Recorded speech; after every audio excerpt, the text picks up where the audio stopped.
On a tous en nous de grands rêves qui nous poussent à aller voir au-delà de notre horizon. On aspire à changer, à trouver un sens, à vivre plus intensément. Et cette idée de changement, elle nous ravit, elle nous émerveille comme un second souffle. Mais derrière chaque rêve, derrière chaque nouveau départ, il y a des défis que personne ne voit vraiment venir. Des défis plus profonds, des défis plus intenses qu'on n'imaginait auparavant.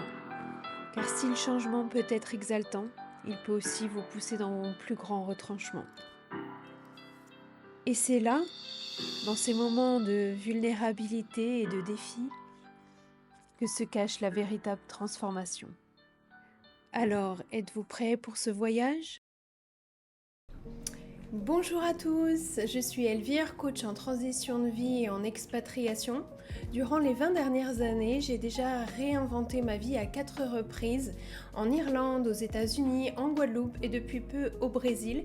Et c'est depuis cette perspective que j'aimerais partager avec vous mes conseils, mes expériences, afin de naviguer à travers vos transitions de vie avec beaucoup plus de facilité et de sérénité. Dans cette vidéo, je vais vous parler de ces 3 aspects cachés des grandes transitions de vie que personne n'anticipe vraiment et qui pourtant font toute la différence. Comme on dit, un homme averti en vaut deux. Alors c'est parti, installez-vous confortablement et voyons ensemble ces 3 vérités qui pourraient vraiment changer votre façon d'aborder votre nouveau projet.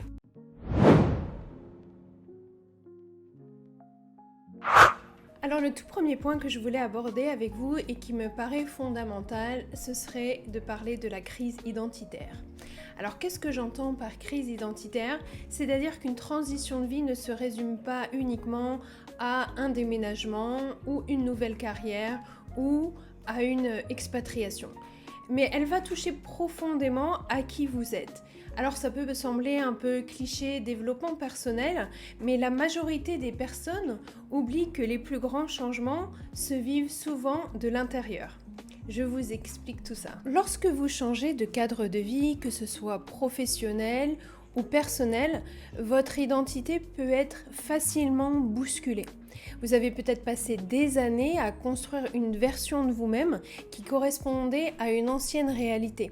Mais lorsque vous allez vous lancer dans ce nouveau projet, ce nouveau rêve que vous souhaitez concrétiser, eh bien, il devient nécessaire d'aller chercher à se réinventer. Pour ma part, en 2022, j'ai choisi d'arrêter le salariat pour me lancer dans cette nouvelle carrière de coach.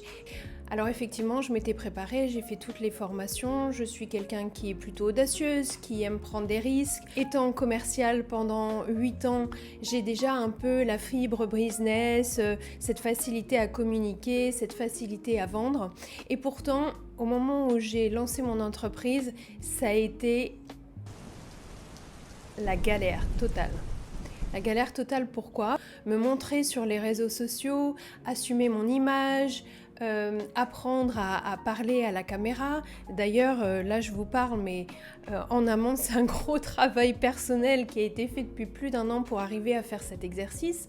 Donc en fait, il a fallu que j'apprenne à oser me montrer, à oser me mettre en lumière, à oser me détacher de ce qu'allaient penser les autres. Ça a été aussi de me réconcilier avec mon image. Par exemple, j'ai toujours détesté ma voix, et bien là, le fait de m'entendre, de me regarder, je pouvais avoir un regard un peu critique sur ce que j'étais.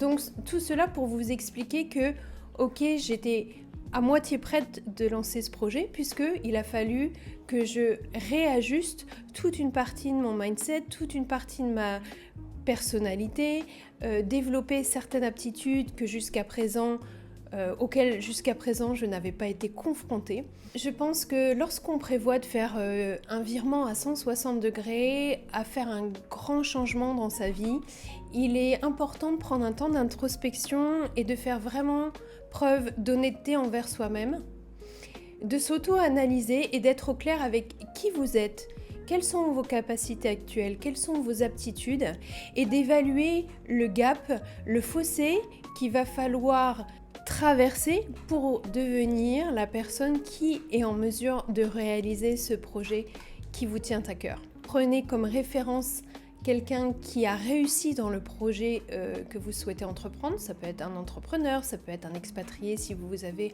envie de vous expatrier, ça peut être une femme audacieuse si vous voulez développer l'audace et la confiance en vous. Et aller chercher quels sont ses traits de caractère, comment elle voit les choses, comment elle pense cette personne, comment elle agit au quotidien. Donc en fait, je conclurai cette première partie en vous disant que même si les changements, ils arrivent à l'extérieur de nous, les clés pour mieux les vivre résident en nous. Et il va falloir d'abord aller chercher ces clés pour pouvoir faire cette transition avec le plus d'aisance possible et avec le plus de facilité possible. Et avant de passer au point suivant, si vous aimez ce sujet, si vous trouvez que les informations sont pertinentes, je vous invite à vous abonner, à liker, à partager pour diffuser au plus grand nombre cette vidéo. Et puis, je vous remercie infiniment pour l'attention que vous m'accordez. Allez, c'est parti, on continue. Alors, beaucoup de gens sous-estiment à quel point un changement peut être éprouvant. Et on pense souvent que notre motivation, l'excitation du changement va suffire à nous permettre de surmonter les obstacles et à nous dépasser. Mais en fait, chaque transition demande une énergie, qu'elle soit mentale, qu'elle soit émotionnelle, et elle est parfois beaucoup plus grande qu'on l'imagine. Alors il y a d'abord un ajustement comportemental. Cela peut impliquer de modifier nos habitudes, nos attitudes, notre manière de communiquer, l'apprentissage d'une nouvelle compétence pour s'adapter à un nouvel environnement, comme par exemple lorsqu'on s'expatrie, on doit s'adapter à une nouvelle culture, on doit apprendre une nouvelle langue, on doit s'adapter à des nouvelles normes, à des nouveaux codes. Il faut bien comprendre que du coup notre cerveau il va devoir assimiler un flot d'informations tous les jours. En fait, cette charge mentale appelée fatigue cognitive survient lorsque notre esprit est en permanence sollicité. Moi, je l'ai vu dans mes différentes phases d'expatriation. À chaque fois que j'ai dû m'adapter à un nouveau pays, ça prend bien 1 an et 2 ans de fatigue chronique. Et il y a aussi, bien entendu, l'ajustement émotionnel. Voilà, la pression de devoir tout reconstruire, de devoir faire face à l'inconnu, de devoir faire face à un sentiment de solitude, par exemple, lorsqu'on change de région ou qu'on change de pays, de s'éloigner de nos proches. Et en fait, l'erreur, c'est que voilà, quand on pense à notre nouveau projet, on est plein d'enthousiasme, on est plein d'excitation, on est plein de motivation et on a l'impression que ce grand changement, en fait, il va régler un peu nos problèmes tout de suite. On va se sentir tout de suite plus heureux, plus aligné, plus épanoui. Donc, c'est selon moi un aspect qu'il ne faut jamais sous-estimer, l'impact émotionnel d'un changement. Il est essentiel de s'y préparer pour éviter justement de s'épuiser trop rapidement. L'essentiel ici, ça va être d'aller identifier nos limites. Et oui, on n'est pas tous des Superman, on n'est pas tous des Superwoman, on a nos limites et il faut savoir les reconnaître pour pouvoir finalement se préserver. Alors comment on va faire ? On va commencer par une introspection, encore une fois, prendre le temps de réfléchir à ce qui nous épuise émotionnellement ou physiquement au quotidien. Prendre le temps d'écouter notre corps, nos émotions, savoir détecter les moments où le signal nous dit stop. Ça peut être aussi déterminé lorsque en fait on est sursollicité par notre entourage, par notre famille, par notre environnement professionnel et qu'on n'arrive plus à gérer. Ensuite, on va pouvoir mettre en place des stratégies concrètes au quotidien, par exemple établir des moments dans la journée de pause régulière pour se ressourcer, savoir dire non justement lorsque nos capacités seront mises à l'épreuve, créer un emploi du temps qui intégrera peut-être des activités qui nous nourrissent comme de la méditation ou du sport ou simplement un petit temps pour soi. À titre d'exemple, lorsque je suis arrivée au Brésil, c'était ma 4e expatriation, je me suis dit ça va être finger in the nose, je gère. Et en fait, j'ai rien géré du tout parce que je suis arrivée dans un pays que je ne connais pas, avec un gap culturel quand même beaucoup plus important avec l'Europe que les pays auxquels j'avais déjà été confrontée. Ça a été aussi, je ne parlais pas la langue et en plus je me lançais dans un projet entrepreneurial alors que j'avais passé 17 ans dans le salariat. Autant vous dire que ça a été la bombe parce que s'ajuster à tout ça, en 2023, j'étais au bord du burn-out et là, j'ai vraiment compris que j'avais des limites et que voilà, je pouvais, j'étais en suradaptation. Donc pour moi, finalement, reconnaître ses limites, c'est pouvoir se protéger. Et c'est pas du tout un signe de faiblesse, au contraire. C'est vraiment un acte de courage qui vous permettra d'avancer vers votre nouvelle vie avec plus de confiance et plus de clarté. Et enfin, le dernier point que je voulais aborder avec vous, dont on ne parle pas assez en fait lorsqu'on fait des grands changements de vie, c'est de se détacher de l'illusion du contrôle. Le contrôle ne sert à rien, je le vois souvent, que ce soit dans l'entrepreneuriat, dans l'expatriation, on veut tout planifier, tout programmer, tout contrôler, alors qu'en fait on le sait que le risque zéro n'existe pas, alors qu'on sait que de toute façon, eh bien, quoi que vous programmiez, quoi que vous planifiez, il y aura toujours des imprévus auxquels vous allez devoir faire face. Le plus on va être dans le contrôle, alors soit vous allez vous retrouver comme certaines personnes à pas oser franchir le pas et aller concrétiser un projet qui pourtant vous tient à cœur parce que vous avez l'impression que justement vous n'allez pas pouvoir exercer tout le contrôle que vous auriez aimé maîtriser.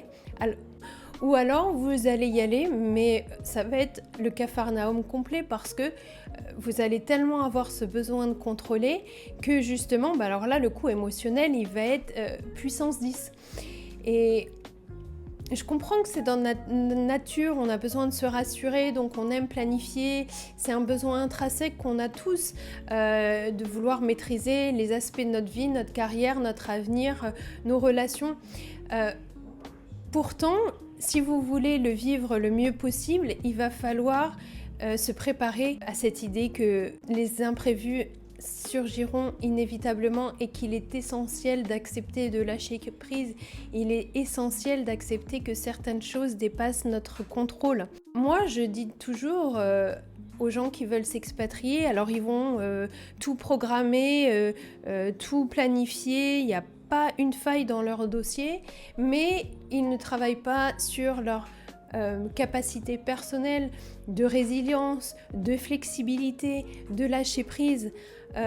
Alors que pour moi, pour naviguer dans un environnement qui est inconnu, il vaut mieux développer ces capacités-là qui vont vous permettre finalement de vous ajuster, de vous adapter à n'importe quoi et dans n'importe quelle circonstance et passer moins de temps à essayer de ficeler votre dossier parfaitement et de devoir tout contrôler. L'inconnu peut faire peur, mais il est illusoire de penser qu'on peut tout contrôler même dans notre quotidien. Donc la meilleure approche pour moi, elle consiste à vraiment se préparer en cultivant la flexibilité, l'adaptabilité, en essayant d'être créatif puisque c'est la créativité qui va vous permettre de trouver des solutions appropriées à tout type de problème.